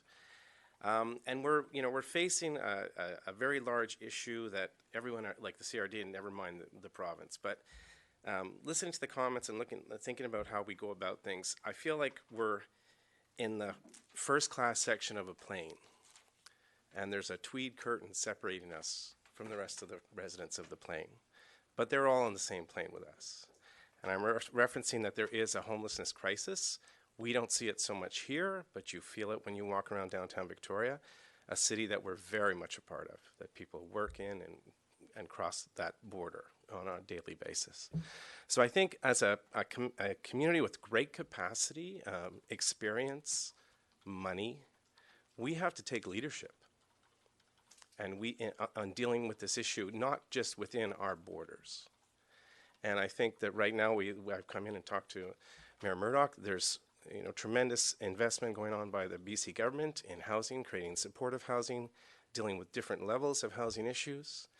And I think the rest of the communities of the CRD need to see us step up. Thank you. Thank you, Mr. Mullins. Is there anyone else here who wishes to come to address council? I'll make the call one last time if anybody wishes to come forward.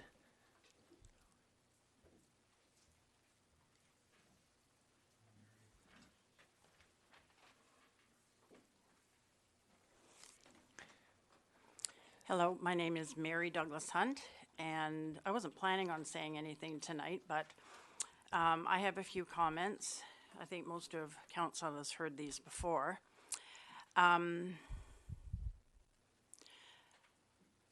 Oak Bay is a bedroom community. The people I talk to and to learn about the issue, I'm going to just talk about secondary suites right now. I and a friend of mine went and made it our goal to knock on doors because I really didn't know what I thought about the whole thing. 100 doors that we knocked on, there wasn't one, well, 99.5 people were not in favor of secondary suites. One lady said, well, my marriage might be breaking up, so I'm borderline. In Oak Bay, we all can have 2 boarders living in our homes without a stove already. It has been like that for, I think someone said, the 40s. I have a neighbor, and she has had a secondary suite for quite a few years. I have never objected to that. She knows that she's under the radar. And she said the people she knows who have secondary suites are terrified that they will become legal because they're not up to code.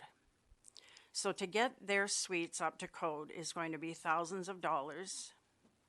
And I don't know too many people who have thousands of dollars to spend. She certainly doesn't. So I'm wondering, I was introduced to someone from Delta, and Delta is out of control with secondary suites that are not registered and Airbnbs that are not registered. They're not getting the tax dollars into their community, so they put together a task force, and I think they had to hire 6 people. And these 6 people were scouring newspapers and seeing who was listing suites for rent and Airbnbs, and they would go and knock on their doors, and then neighbors would be kind of ratting out, for lack of a better word, their neighbors. Their community was being destroyed. So I think Delta, with these 6 people, these inspectors that they had to hire, they realized they couldn't afford these people to do all of this work, making sure people were registered. And I think they've had to cut their program down. But they... Ms. Douglas Hunt, I'm not going to stop you from saying whatever you want to say, but just for the record, we are not discussing secondary suites here today. We're just discussing the receipt of technical data. Yeah. I'll let you say what you want, but I just want to make sure that there'll be lots of opportunities to discuss the specifics of the housing framework. Well, go ahead. I was listening to other speakers, and that made me decide to come here and say something. So I do appreciate the gentleman, Mr. Bowker, who had his points about the report. I read some of this, so I agree with him. But then other people were talking about, the benefit of secondary suites. So what I would like to see is a big meeting, a town hall, and a real education on this matter. And, it would be great to invite someone from another community like Delta here to indicate what the problems are with this. And my daughter was a member of Victoria's SWAT team for 6 years. And she was purchasing a property, and she said, it's going to be a stretch for me to buy this property. It was not in Oak Bay, it was another area. And she said, I guess I might consider a secondary suite to help me with my mortgage. But that would be my absolute last resort. As a Victoria Police SWAT member, she saw the challenges that the homeowners have with people who rent suites. It's not all wonderful, believe me. So if that was her last resort, I think we need to consider that it's not all wonderful and great. There are big challenges. There are safety issues. And if we do have an aging population, I can't see a senior citizen and a woman living alone maybe wanting to deal with this sort of thing. Thank you. Thank you, Ms. Douglas Hunt. Anyone else wish to speak to council at this time? And I will ask that we try and keep our comments as much as we can, directed at the report and the contents therein. But I do appreciate we have people are free to speak to what they wish. Thank you. Anyone else wish to come forward? I'm not seeing anyone else wishing to come forward at this time, so I'll bring the matter back to this table. And I don't know if there's any questions that were specific enough. Ms. Josipovich, if there's anything you have to ask or to answer, you're more than welcome to come forward. The only question I think it might be on that was there was a question raised about the need or desirability of an appendix with raw data of that nature that you might just want to respond to. There was a question I can answer while you're coming forward, which is how did Oak Bay choose Urban Matters? That was done through an open RFP process, and council approved that selection and the terms of reference for that selection. So at the end of the day, council is responsible for both the terms of reference and the delivery of this report. So I suppose the buck drops at this table more than anywhere else. Welcome back. Thank you. And I don't know if it's appropriate, but if I can just add, Urban Systems is our parent company, just to clarify that. And Urban Systems has a Victoria-based office and staff from that office were involved in this report, recognizing the need for local staff to be part of the process. An appendix with the raw data will be provided in the final package of the report, as well as a housing needs summary form that's required by the legislation. It wasn't prepared for this round because there is still the open house that will be completed, but the final package that will be presented to the district will include all of those components. Okay, thank you. Were there any other questions people captured that felt weren't answered on this one? I'm just going to go through my notes very quickly here to make sure there's no other pieces. Well, the question around the open houses, and maybe I'll take that again, because I think from as much a council policy piece as it is, and council can direct for changes, the staff recommendation for that for input was based on the fact that this is not a policy document. It is it's a statistical document, and I think we change our notions of input very differently. And I think we got into some of the policy discussions into suites or not suites later on in this piece, but that is for the future. And the data here is the data. So the next steps are up to this table here, but in case there were some questions there about why more of the informational type release as opposed to the more in-depth that is typical, I think, and normal under the IAP2 conventions to use that model. I don't know if staff have anything to add to that or if that's sufficient. You don't have to say anything else. Okay. So back to this table, we have, I can have more questions or comments or motion to move forward. I think there were some questions still in terms of clarifying some of the data, whether that's this body, whether we need to have that done prior to receipt or if people are comfortable with it as it is. I'll turn to this body. I see a light going on with Councillor Braithwaite. Go ahead. Thanks. Yeah, I mean, I think as I said before, I wouldn't mind seeing a little bit more accuracy of the data in regards to a couple of the numbers in here. And then also, as was pointed out, that Councillor Green had brought up about the gender lens as well. So I think there might be a few little additions maybe that we could ask for to come back into this before we would actually receive it. At least that's what I would feel comfortable with. Councillor Green. Thank you very much, and thank you for coming back to the table. And through you, Mayor, is a gender analysis possible, though, given the framework provided by the province? I mean, that is the constriction for you, I believe. Thank you. As one of the speakers noted, we aimed to fulfill the requirements of the province legislation, and that was the scope of our work. There is always an opportunity to do more than what's provincially mandated, but it's not currently part of the scope of our project, so I think that would need to be discussed. Thank you. I have other speakers, but Councillor Zelka. Thank you, Chair. General murmurs of agreement with Councillor Braithwaite's suggestion that the report probably could do with a little more polishing up and adding ideally as much data as is possible, and that the consultant can get their hands on.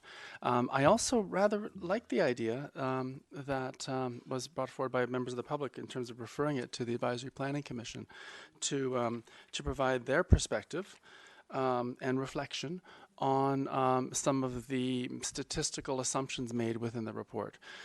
While I hear that this is just a numbers exercise, half of this is really based on one particular statistical methodology taken, which is not in agreement with our OCP and not in agreement with some of the CRD numbers taken. So I do worry, without some advice, maybe from the APC, or certainly from some members of the statisticians and the members of the public, us locking this down for the next 5 years.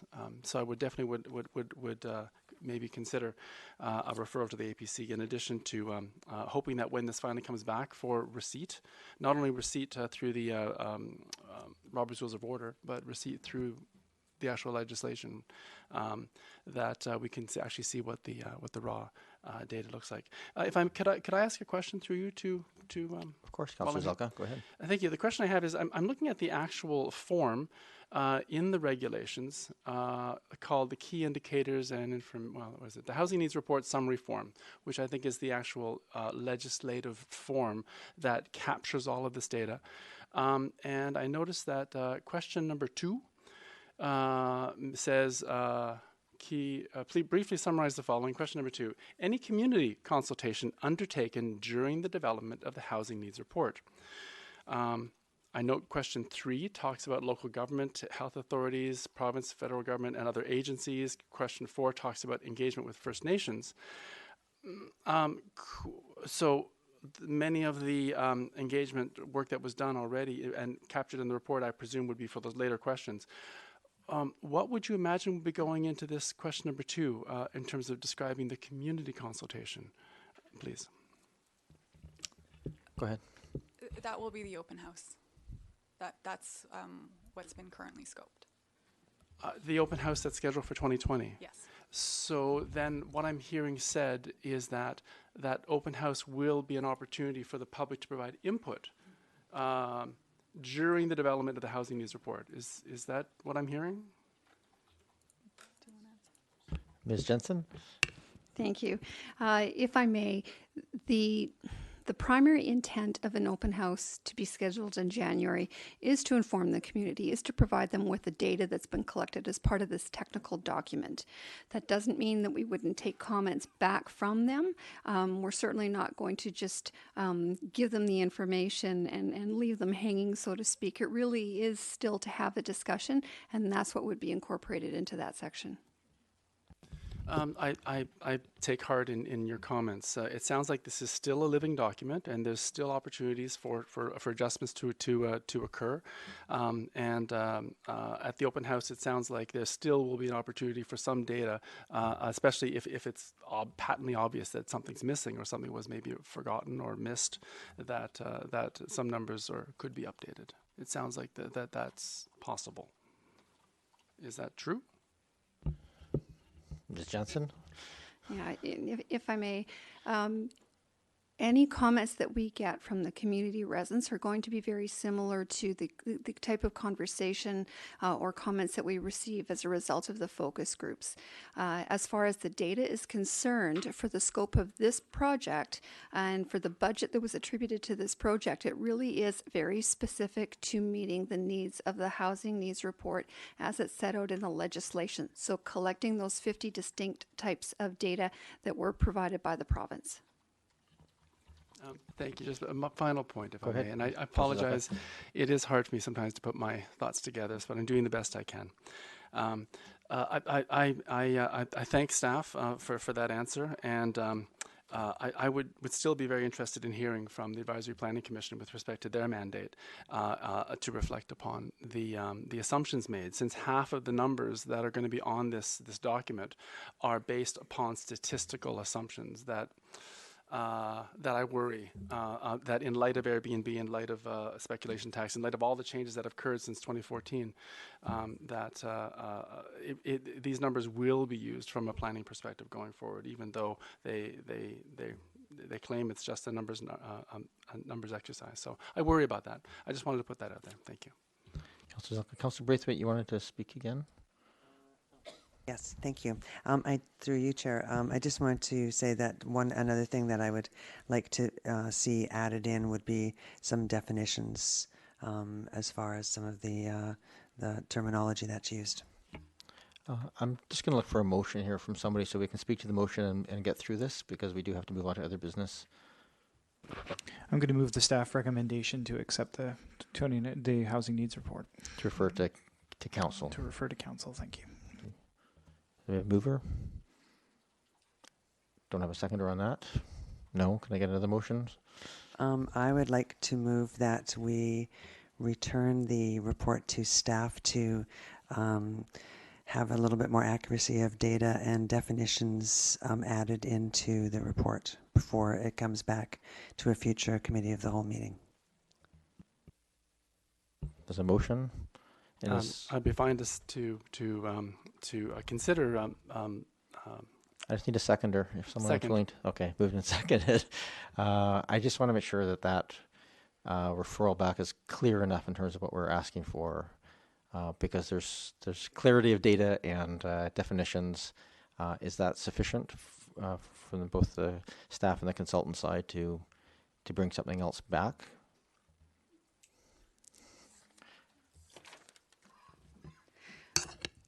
Sorry, maybe a little bit more description on the clarity of the data. Definitions we can absolutely add in to provide more clarity around those pieces, but are there some specific items that you're looking for?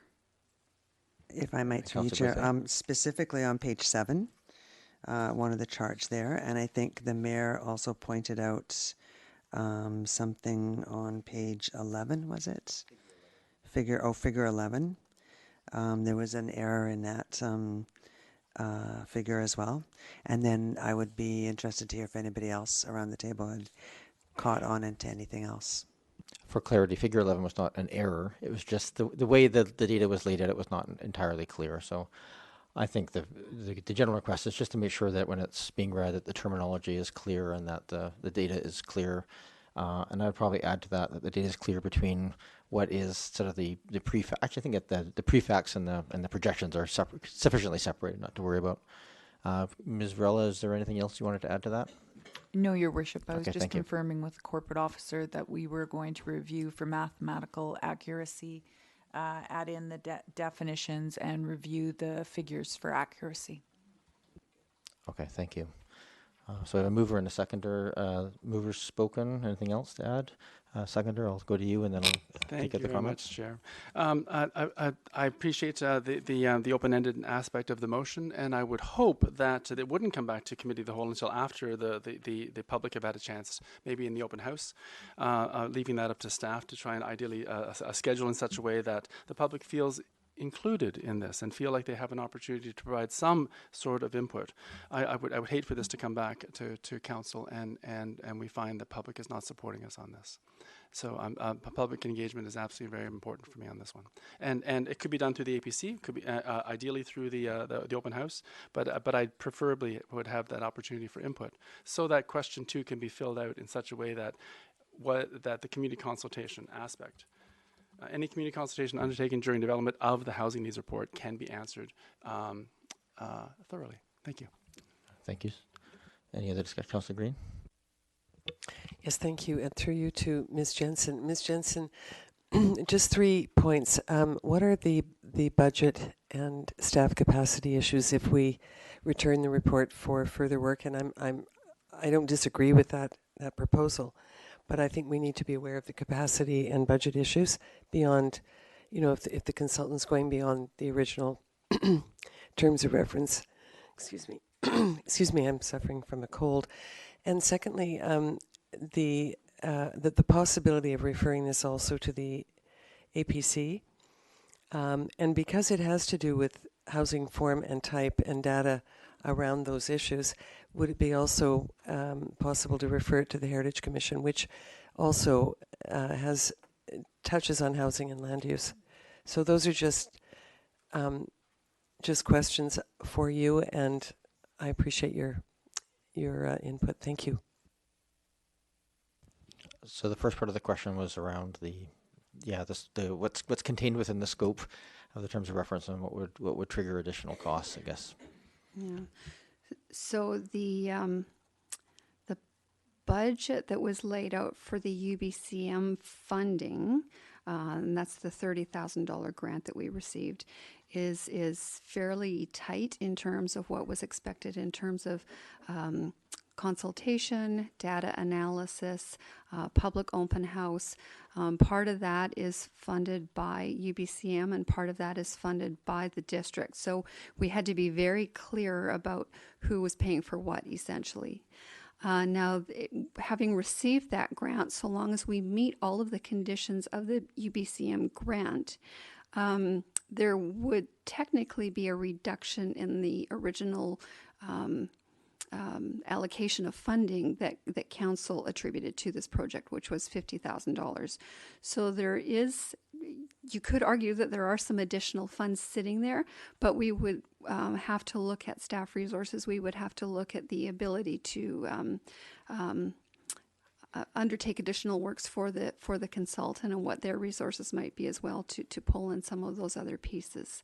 As far as the referral to the other commissions are concerned, that's at council's whim if you would like to do that. The only thing I would ask is that you be very clear about what it is that you're asking of them. Thank you. Thank you. I have just, you've spoken. Is there anyone else wish to speak? Councillor Patterson? Thank you, Mayor. If I might suggest, I'll go back to my original statement, because I think we are going a bit around in circles here. Having heard what staff said, that this is a statistical document there, and that's what has to be provided for the government. While I appreciate a need for public input, I don't think that they're going to be able to provide us with statistical analysis.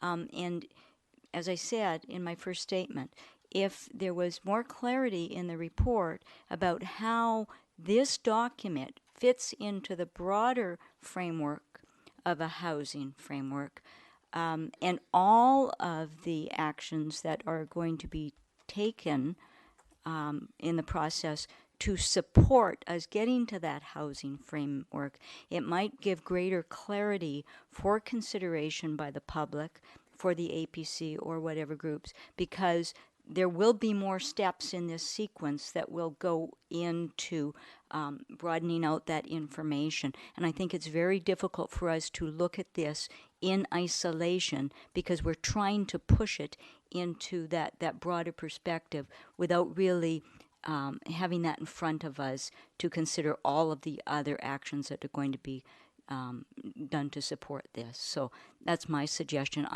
Certainly I'm supporting the motion put forward by Councillor Braithwaite for accuracy of the statistical data that is presented in the report, because that is important. We should be reflecting accuracy in anything that we are giving out to the public, but we also need that other piece so that we all, council and residents, understand the broader picture.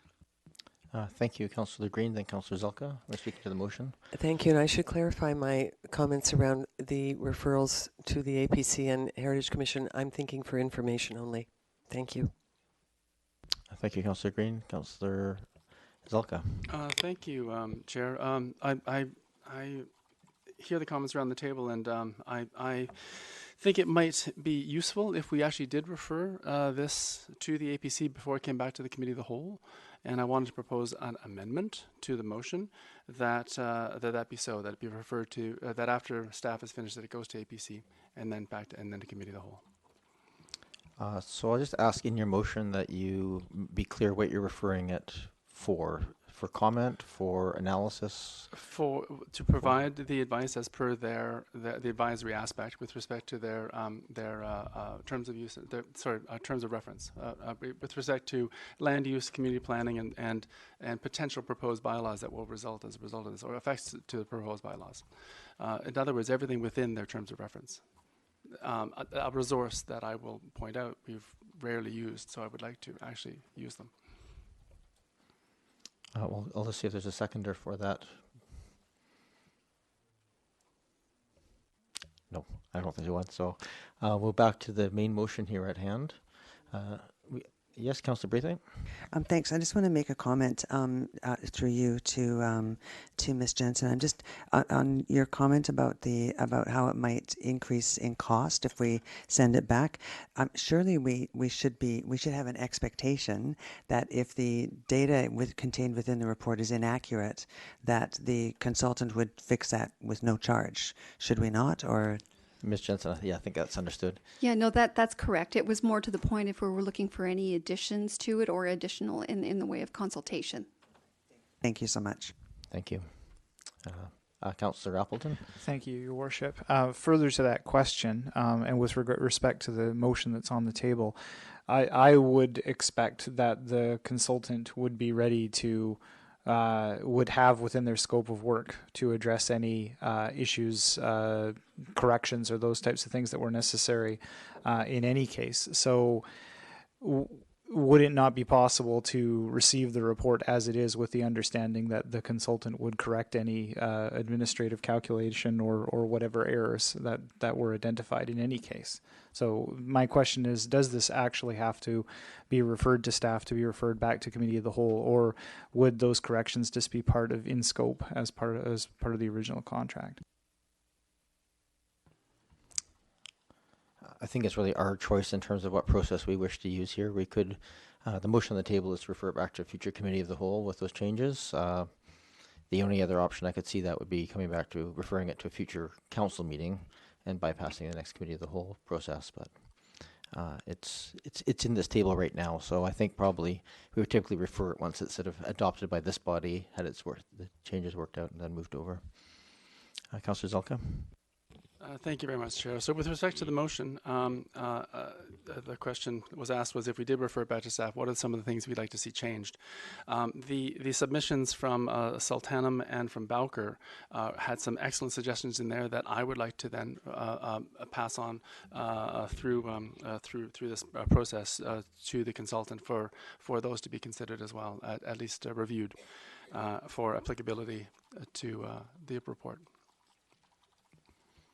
Okay.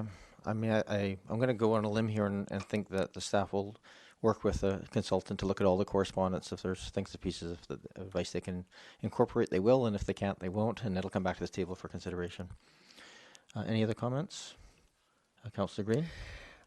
Just one, and I don't want this to foul up our timeline, though, for this information to go to the public, so I don't want this to be an unnecessary delay in the end. So I appreciate the motion, but I just want us to be cognizant of the fact that we do have a plan before us on next steps, and I believe Ms. Jensen wanted us to go to the public in January, February. So I just want to be mindful of that we don't want to take this off the rails. Thank you. Thank you, Councillor Green. Councillor Ney? Through your chair, could I ask Ms. Jensen if this will delay the open house in January? Thank you, Ms. Jensen. Yes, thank you. Staff's intent is to take this to an open house in January. We are tentatively looking at January 15th or the 22nd. We just have to look at confirmation of a venue. That would mean that we would be back to a February committee of the whole if you want to go back to committee of the whole. Thank you very much. Any other comments? I'll just add my last two bits. I'm in support of the motion. I think it's very close to being good, and it's just nice to have a chance to do a bit of a cleanup and reflect some of the concerns raised here.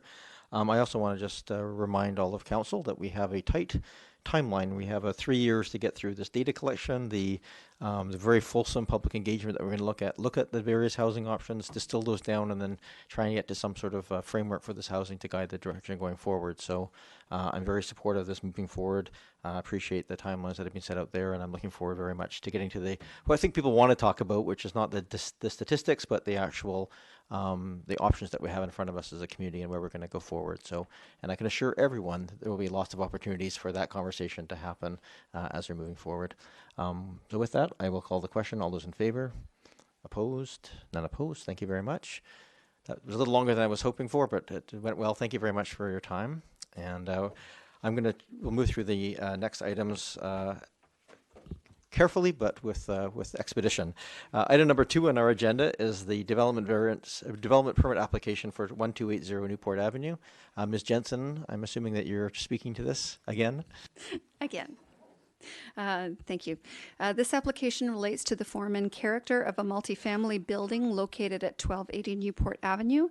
The proposal is to replace balcony guardrails for 4 of the 8 units located in the building. Balconies on the 4th and 5th floors were replaced a number of years ago, but the 2nd and 3rd floors are now deteriorating and require some upgrades. The applicants are proposing to replace the original painted wood and steel picket rails with dark bronze aluminum and glass materials. These new materials are generally consistent with the style of balcony railings that have already been replaced and are reflective of the overall character of the building. The advisory design panel was generally supportive of the application, recommending changes to how the railings are mounted to the balcony. They also provided some comments with respect to thickness of the cap rail. These recommendations have subsequently been incorporated into the design by the applicant. Staff have reviewed the application. The proposed works substantially comply with the guidelines set out for the multi-unit residential development permit area. The design and materials are consistent with the character of the building, thereby updating while still protecting the visual identity of the building. It has no impact on either of the streetscapes. The landscaping is maintained. They're not proposing to do anything different with that. And they are currently they have an existing 22% tree canopy cover, which exceeds the canopy cover target for the multifamily zone.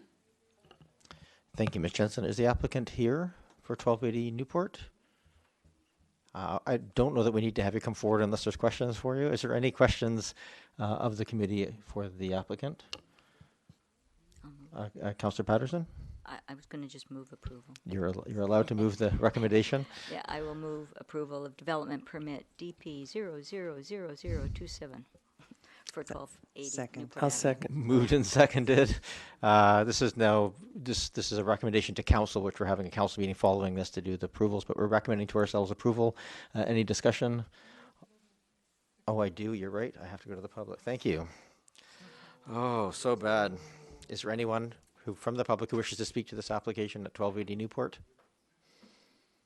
Thank you, Councillor Ney, for catching that. It's even here in my notes, and I didn't do it. Then we have a motion on the table. Any further discussion? All those in favor? Opposed? None opposed? Thank you very much. Thank you for coming and sitting through the very lengthy housing needs report discussion to talk about patio railings fairly quickly. We are on to 2187 Oak Bay Avenue, another development permit application. Ms. Jensen. And also relating to form and character, only this time for a commercial building for Athlone Court, which is just next door. The proposal is to enclose the balcony at the northwest corner of the building, which is the balcony that overlooks Oak Bay Avenue and the front lawn of Municipal Hall. The intent is to make better use of the floor area that's currently on the balcony for the internal space. The enclosed area would continue the symmetry of the building through its cladding details and window glazing pattern. Again, the advisory design panel was generally supportive of the application. They did provide some suggestions for alternative treatments to enclose the area, but overall recommended the application as presented. Staff have also reviewed this application. The proposed works substantially comply with the guidelines set out for the commercial and mixed-use development permit area. The design and materials are consistent with the character and symmetry of the building. The visual interest and character of the building is retained, and it does not have any substantial impact on adjacent public areas. Thank you, Ms. Jensen. Is the applicant here? Seeing you there in the front row. Thank you very much for being here. Other questions of the applicant? Councillor Green? Oh, just before I get to any motions, I'm just going to invite any public input to this. Any comments on this application? I am not seeing any, so I'll now bring it back to this table for motion or comments. I'm going to move the staff recommendation that we approve this application. Second. Moved and seconded. Any further discussion? I don't see any, so I'll call the question. All those in favor? Opposed? None opposed. Again, you sat through a fairly long meeting to get to a fairly straightforward recommendation, but thank you very much for being here tonight.